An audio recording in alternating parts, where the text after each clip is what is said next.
dulu ya. Bismillah.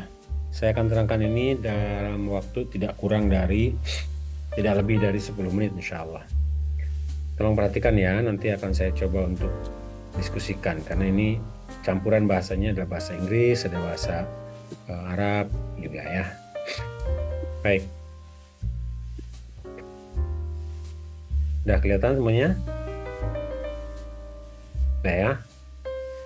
Judul kita hari ini adalah Scientific Worldview atau pandangan dunia. Worldview itu pandangan dunia. Ilmiah itu bahasa Inggrisnya scientific. Oke. Scientific world adalah struktur bangunan dan temuan ilmiah. Jadi worldview itulah struktur bangunan cara berpikir kita, sementara scientific adalah temuan ilmiah. Bagaimana menemukan satu ilmu pengetahuan. Ilmu adalah sumber dari segala penjelasan mengenai segala ciptaan, kehidupan, manusia, dan hal-hal yang nyata. Jadi yang kita ketahui selama ini itu berdasarkan empiris, berdasarkan pengalaman, maka diteroka atau ditimbulkan akan melahirkan satu ilmu pengetahuan, gitu ya. Nah, secara filsafat hal-hal yang ada dan nyata ini, ya, kita nggak tahu itu bagaimana cara membuat jembatan besar, bagaimana cara membuat kendaraan bisa terbang, bagaimana cara membuat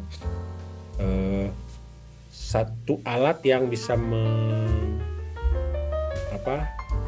memotret lewat alat yang terbang, drone sekarang itu ya. Nah, itu bagaimana cara membuat itu orang berpikir untuk menemukan temuan ilmiahnya, ya. Nah, dilandasi oleh 4 filosofis. Yang pertama materialisme, dari kata materi, ya, barang. Yang kedua logika positivisme, logika yang nyata. Positif itu adalah hal yang positif yang ada, gitu ya. Kalau minus, negatif itu tidak ada.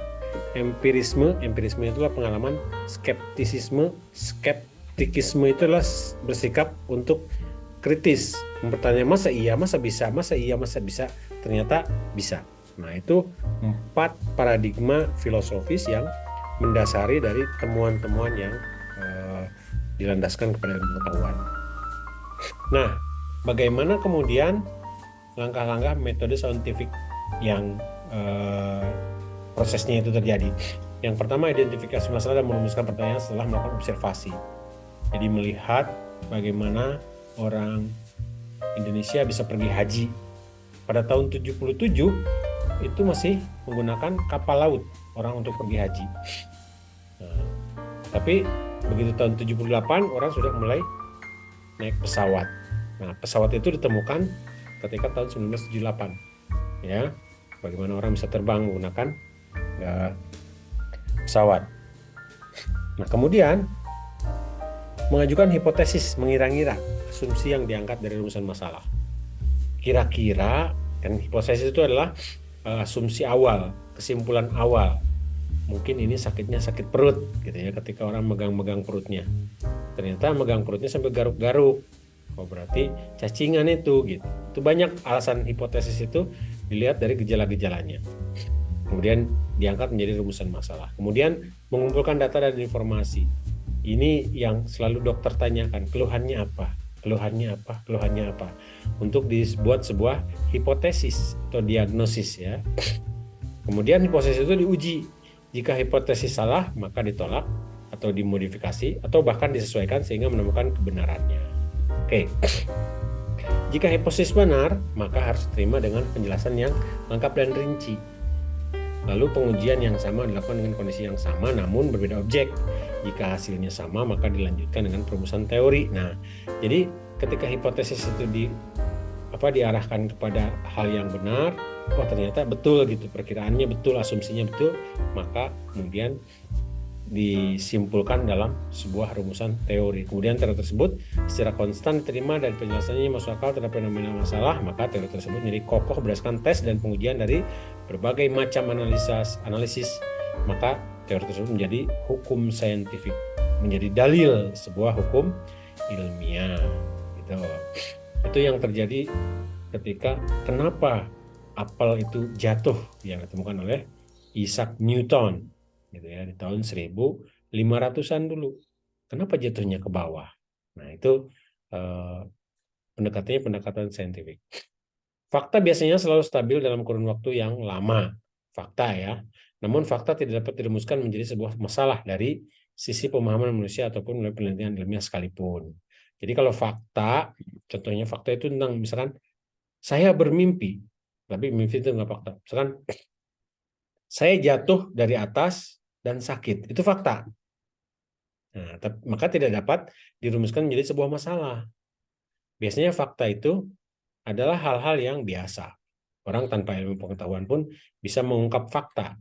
Tapi ada fakta yang tersembunyi yang perlu diungkap dengan menggunakan sebuah pendekatan saintifik, pendekatan ilmiah. Maka pendekatan ilmiah itulah yang kemudian menjadi pengungkap, ya, discover atau novelty, cara yang terbaru untuk mengungkap fakta-fakta yang tidak biasanya diungkap. Aspek positif dan ekses negatif. Kalau aspek itu positif, ekses negatif, sama dua-duanya sama-sama dampak. Disebabkan metode ilmiah berdasarkan percobaan eksperimen dan pendekatan empiris, temuan-temuan ilmiah adalah pasti dan autentik karena melalui tes statistik, matematika, dan pengukuran. Namun kepastian hasil hanya berlaku pada masa saat ini saja di alam fisik, alam nyata, alam yang kita hidup. Fisik itu fisika, ada cepat, ada berat, ya.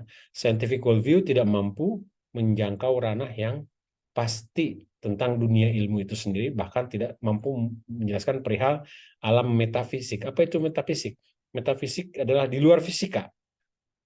Ada yang cepat, tetapi tidak bisa diukur kecepatannya. Misalkan cepatnya ketika kita merasakan, perasaan saya kok nggak enak, di rumah ada apa ini? Gitu ya. Nah, perasaan itulah yang sebetulnya metafisik. Gitu ya. Saya kok ada perasaan nggak enak di rumah. Ternyata di rumah ada sesuatu terjadi. Itu alam metafisik yang bekerja.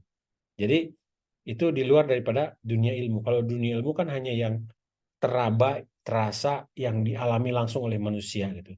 Sakit atau perih atau pedas atau enak atau manis atau lezat itu bisa dirasakan oleh panca indera. Ya, eksperimen itu dengan panca indera, dilihat, dapat diraba, dapat dicium, dapat disentuh, itu berdasarkan eksperimen dan bersifat pendekatannya empiris. Tapi ada hal yang tidak empirikal, dia bersifat metafisik, di luar batas kemampuan otak untuk menyerapnya. Tapi itu terjadi, itu nyata, itu ada, gitu ya. Gitu.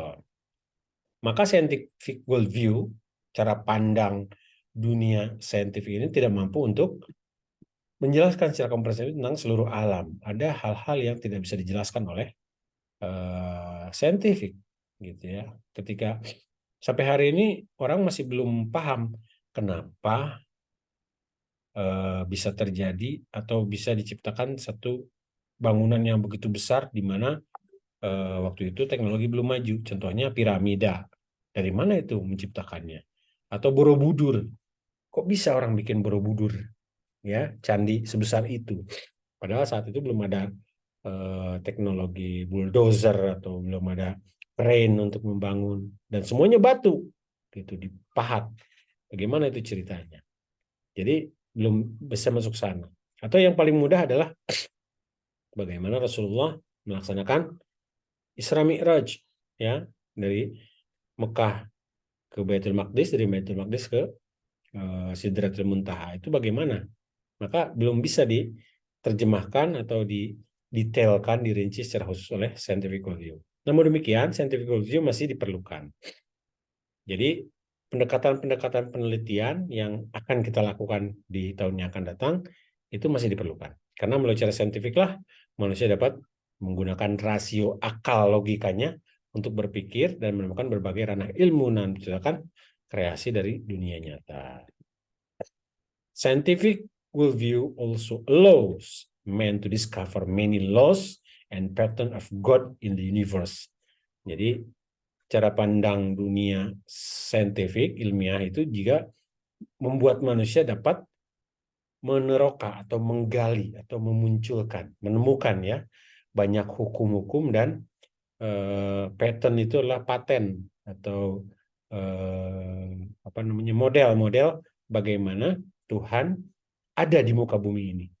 Kita mengenal Tuhan itu, mengenal Allah itu melalui pendekatan ilmu pengetahuan. Buktinya silahkan dilihat di YouTube betapa banyak orang-orang ahli ilmuwan fisika, matematika begitu mereka menemukan hukum yang sama dengan Al-Quran, mereka masuk Islam.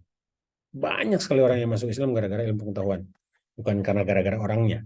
Kalau orang-orang sama, mau orang Kristen, orang Yahudi, orang Islam, sebagian ada yang soleh, sebagian ada yang jahat. Nah, gitu. Jadi kalau menurut saya Islam ataupun tidak Islam itu lihat dari sifatnya, lihat dari perilakunya. Kalau perilakunya jahat, dia bukan Islam. Kalau perilakunya baik, dia Islam. Itu saja sih sebetulnya. Karena Islam itu mendahulukan akhlak.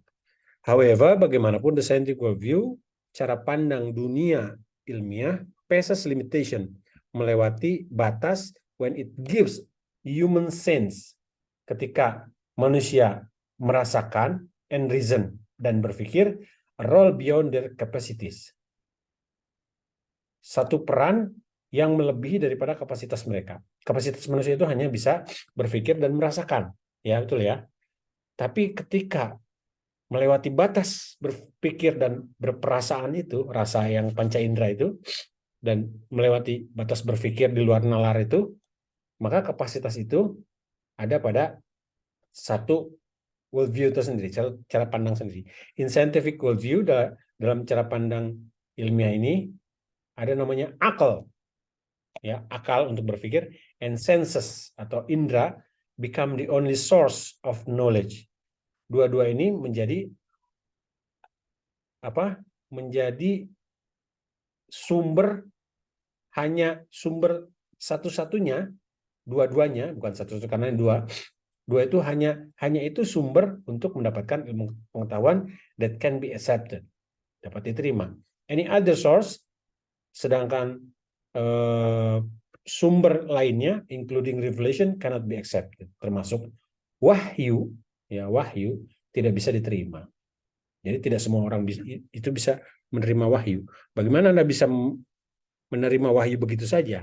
Al-Quran itu datang dari Rasulullah. Dari mana Anda bisa meyakini itu adalah sebuah sumber yang nyata dari Rasulullah? Sementara kita secara logika ataupun secara rasa tidak pernah ketemu dengan Rasulullah.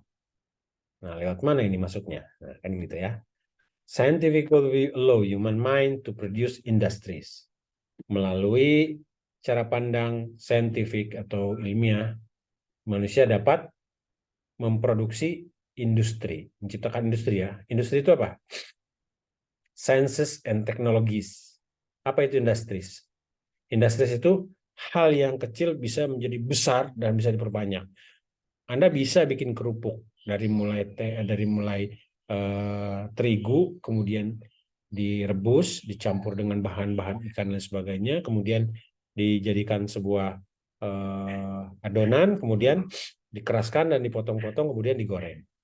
Tapi industri itu membuat kerupuk pada pabrik.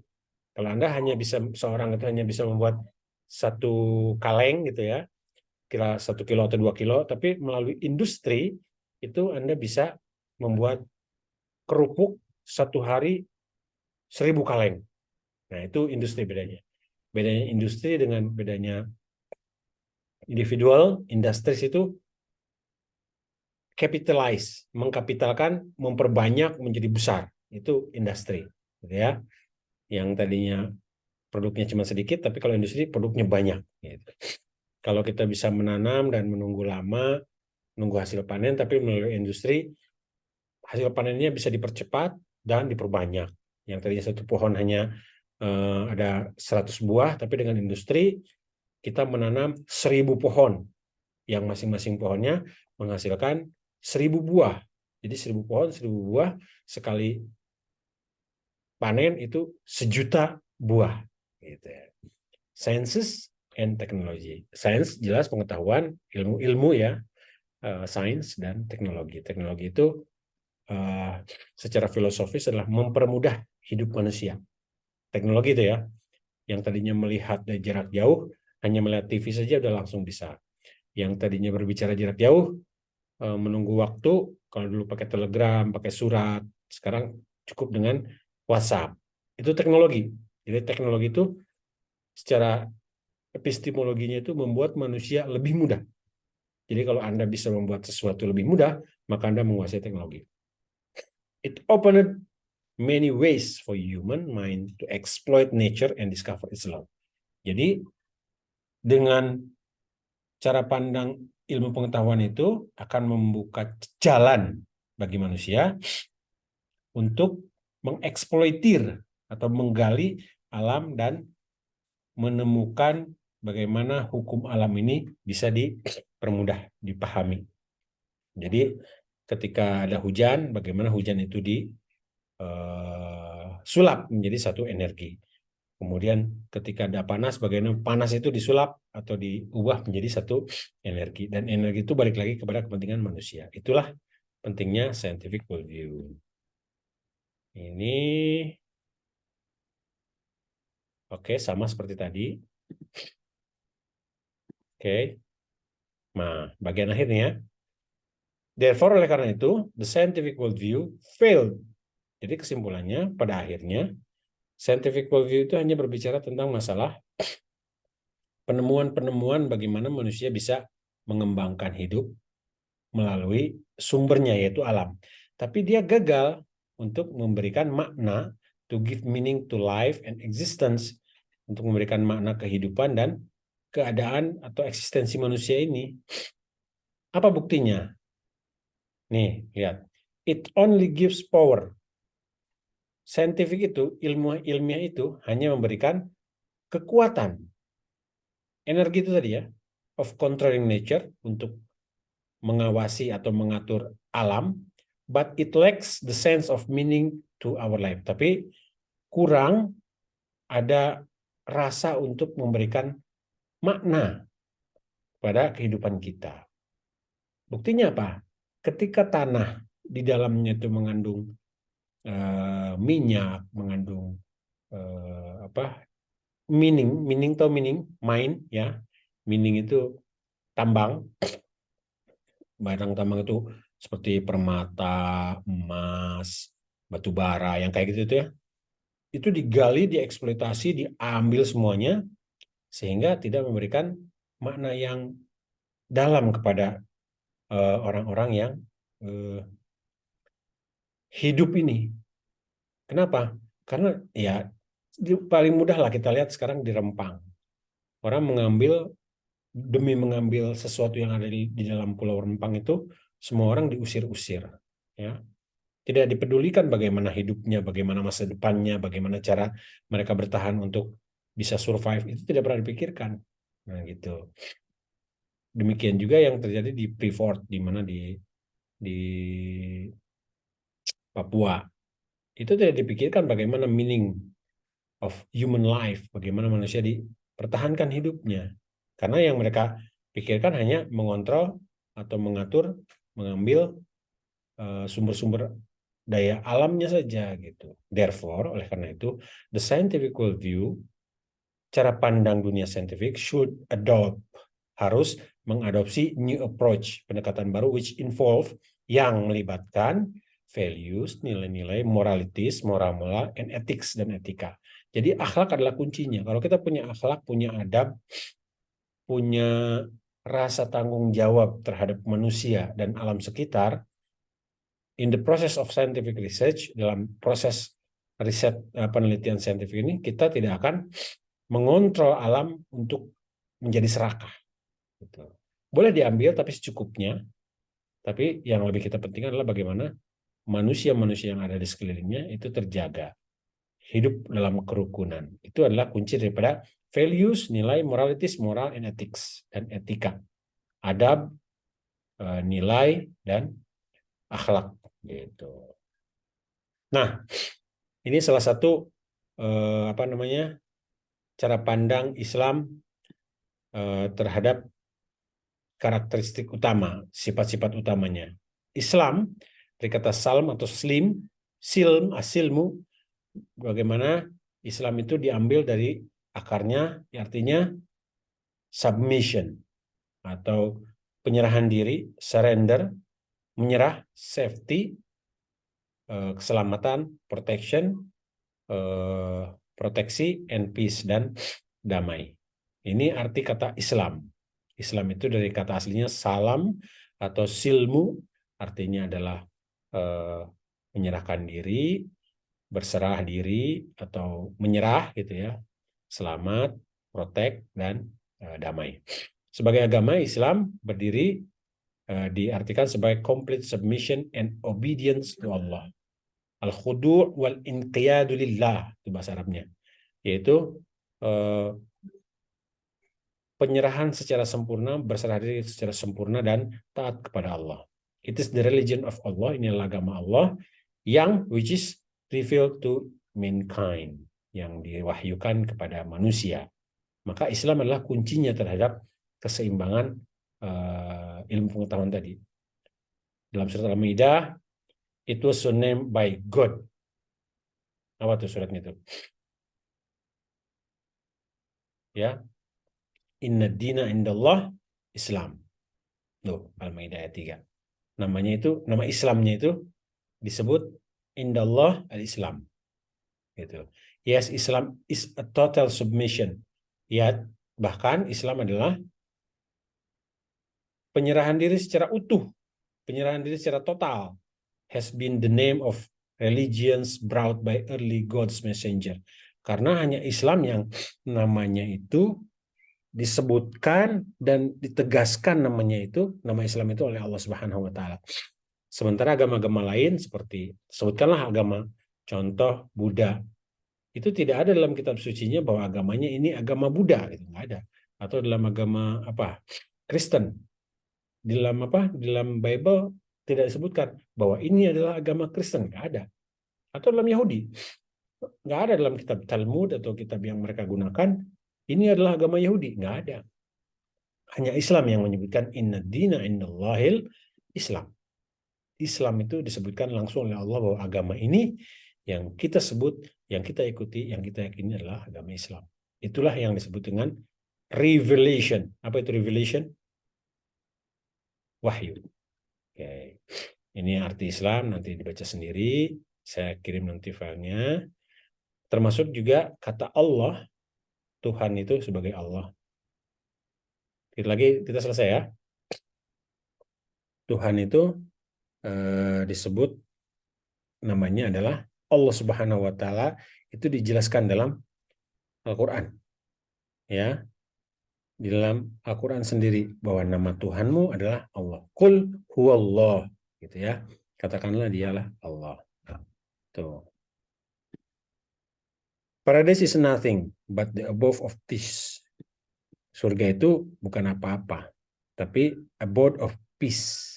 Ya, dia adalah akhir daripada kedamaian. Ya, tempat kedamaian. Darussalam tempatnya kedamaian. They shall not hear therein vain or sinful discourses, only saying salamun alaikum. Ya, salam. Gitu. Muslim are enjoined to enter into peace wholeheartedly. Orang Islam akan masuk ke surga dengan secara penuh kedamaian. Ya, wholeheartedly itu hatinya terbuka, penuh damai. In fact, the enjoyment of peace is not within the Muslim, but extended to non-Muslim community. Gitu. Jadi orang Islam itu pada akhirnya juga memberikan perdamaiannya bukan hanya pada Islam saja, tapi non-Muslim juga akan mendapatkan pendamaiannya itu. Ini iman, ini ihsan. Tahulah ini dalam PAI 1-2 itu ya, udah ya, belajar. Ini juga silakan ayat-ayat nanti dibaca. Ini tentang hadis Jibril tentang Islam, iman, dan ihsan gitu ya. Rasulullah bertemu dengan seseorang yang wajahnya putih, ganteng, tegap, tinggi, ganteng gitu ya. Siapa dia? Dia adalah Jibril yang menyerupai manusia. Yang tanya, mahwal Islam? Islam itu ini, iman itu ini. Disebutkan ya, Islam ada 5, iman ada 6, ihsan itu engkau beriman pada Allah, engkau beribadah pada Allah seakan-akan kau melihatnya. Kalaupun kau tidak melihatnya, pastilah dia melihatmu. Gitu. Ini nih, ini bahasa Inggrisnya aja ya. Ini panjangnya kayak gini tuh. Nih. Nah, ada 10 menit lebih ya. Oke, sampai di sini ada pertanyaan? Halo, ada yang bertanya? Tidak ada? Kalau gitu saya yang nanya, gimana?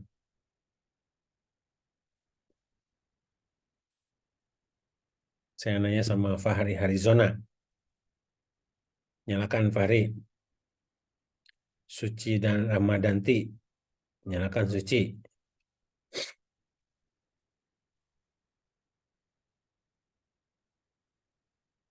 Nggak ada dinyalain. Farik. Nggak dinyalain. Sahal. Juga nggak dinyalain. Kori. Iya, Pak. Ya. Siapa itu? Farik ya? Iya, Pak. Kira-kira apa konteksnya saya menerangkan tentang wahyu dalam mata kuliah ini?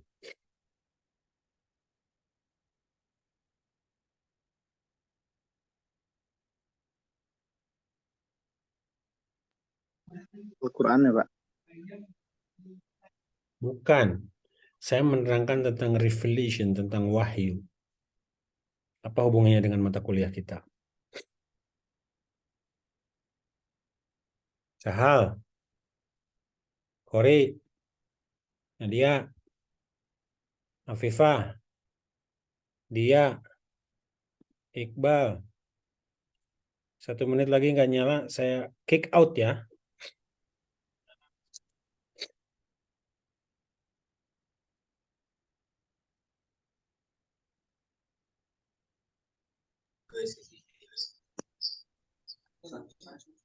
Iya, Pak.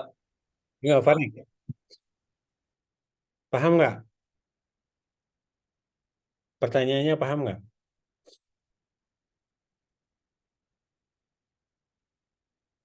Kalau nggak paham, tanyakan. Saya nggak paham, Pak, pertanyaannya, Pak. Jangan sampai saya salah soal. Dedek, Afifah, remove. Nadia Sekar, remove. Kori, masih Dedek. Sahal,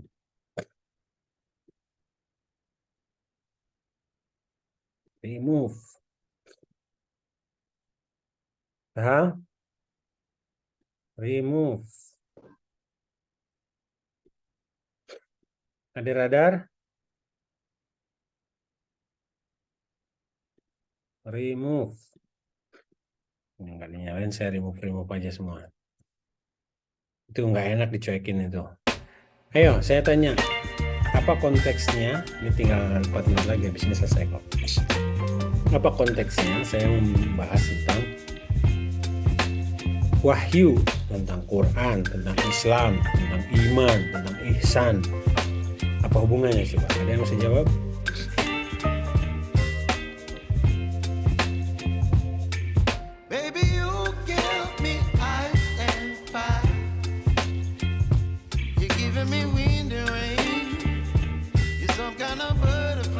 Lock meeting.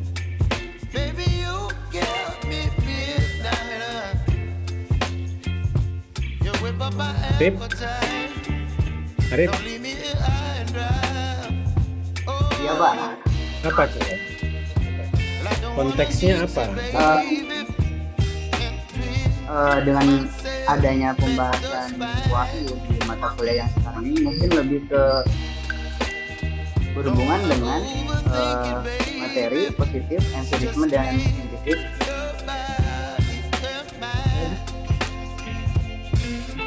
Karena kan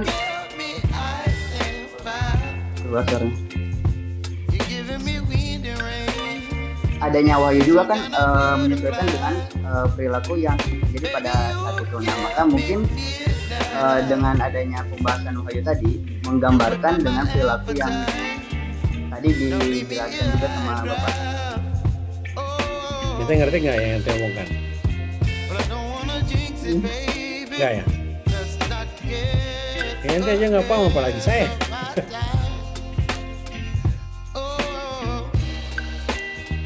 Firda.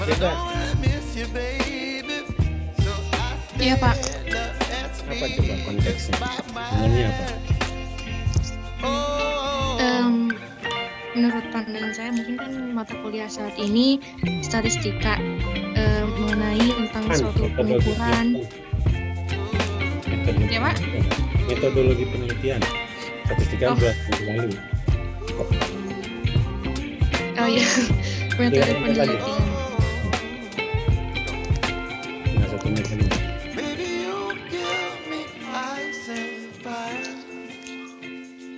Tapi belum paham ya? Mungkin saya salah penekanannya begini loh teman-teman. Metode penelitian itu adalah metode saintifik bagaimana kita menemukan satu teori, oke? Mencari satu teori itu menggunakan dua. Pertama adalah empiris, pengalaman. Yang kedua adalah indra. Tahu indra? Panca indra yang 5. Nah, panca indra yang 5 itu hanya merasakan apa yang kita rasakan. Logika itu hanya berpikir apa yang kita pikirkan. 1+1 2. Kalau begini begitu kan maka akan jadi begitu. Nah, panca indera dan logika itu tidak bisa memahami semua dunia dan isinya. Kita memerlukan wahyu, memerlukan Al-Quran. Al-Quran itulah yang menjadi cara kita berpikir. Jadi apapun kalau kita berpikir itu bertentangan dengan Al-Quran, maka itu bisa dijamin itu salah. Maka kalau kita mau berpikir ilmiah, kita harus berpijak kepada Al-Quran sebagai tuntunan yang Allah berikan kepada manusia. Kira-kira gitu. Jangan sampai kita menjadi pintar sendiri tanpa berpegang teguh pada Al-Quran. Jangan sampai kita menemukan pengetahuan tapi menjauhi dari kodrat yang Allah berikan melalui Al-Quran. Kira-kira demikian pertemuan kita. Ini waktu sudah mau habis. Subhanakallahumma